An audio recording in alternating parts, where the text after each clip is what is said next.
حبیب خدا گفت آدم مسلمان وقتی یک نیکی میکند الله 10 ثواب تا 700 ثواب میدهد، لیکن الله گفت الا الصوم فانه لی و انا اجزی به، مگر ماه رمضان که عدد ندارد، 700 ندارد، بلکه اون فقط عددش پروردگار میداند، ما جزای روزدار میدهیم.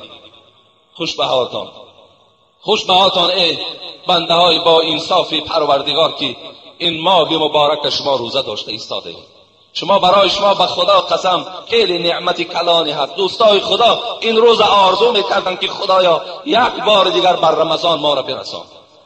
امروز افسوس که همون برادرای بی انصافی که روزه دارن و در برابر این دزدی دارن، در برابر این خیانت دارن، در برابر این دروغ دارن، در برابر این جنگ و جنجال و فریب دارن، افسوس که از ثواب این ما محروم هستند. روزه دارن لیکن از روزه چیزی برای